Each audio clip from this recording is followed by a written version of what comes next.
Malkajgiri Congress MP అభ్యర్థిగా మాజీ మంత్రి పట్నం మహేందర్ రెడ్డి సతీమణి మాజీ జడ్పీ చైర్పర్సన్ పట్నం సునీత మహేందర్ రెడ్డి బరిలోకి దిగారు. ఆమెకి ప్రత్యర్థులుగా బీజేపీ నుండి ఈటెల, బీఆర్ఎస్ నుండి రాగడి లక్ష్మారెడ్డి పోటీ పడుతున్నారు. ఈ ఎన్నికల్లో బీఆర్ఎస్ నుండి గట్టి పోటీ ఎదురవ్వడం లేదనే విశ్లేషణలు సాగుతున్నాయి. ప్రధాన పోటీ మొత్తం కాంగ్రెస్ వర్సెస్ బీజేపీ సాగుతోంది. ఈటెల బరిలో ఉండడం ఒక ఎత్తైతే రేవంత్ రెడ్డి నియోజకవర్గం కావడం మరో ఎత్తు. వీటన్నింటికీ పట్నం ఫ్యామిలీ చెక్ పెడుతోంది. రేసులో దూసుకుపోతోంది. రేవంత్ రెడ్డి నాయకత్వం, ఇటీవల తెలంగాణలో కాంగ్రెస్ అధికారంలో ఉండడంతో పాటు పట్నం మహేందర్ రెడ్డి పరిచయాలు, ఆయన ఇమేజ్ కూడా తోడవుతున్నాయి. వరుసగా రెండోసారి మల్కాజ్గిరి కోటపై కాంగ్రెస్ జెండా ఎగరవేయాలని భావిస్తున్నారు.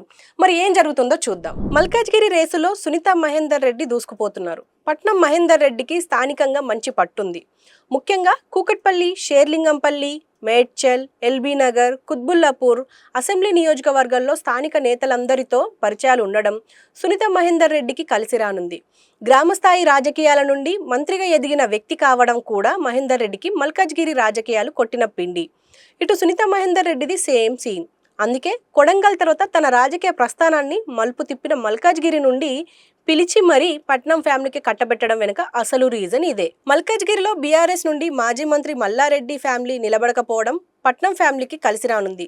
మరోవైపు మల్కాజ్గిరిలో పట్టభద్రులు ఎక్కువగా ఉండడం, రేవంత్ ఇమేజ్, ముఖ్యమంత్రిగా ఆయన పనితీరు కూడా సునీత మహేందర్ రెడ్డికి అడ్వాంటేజ్గా మారనుంది.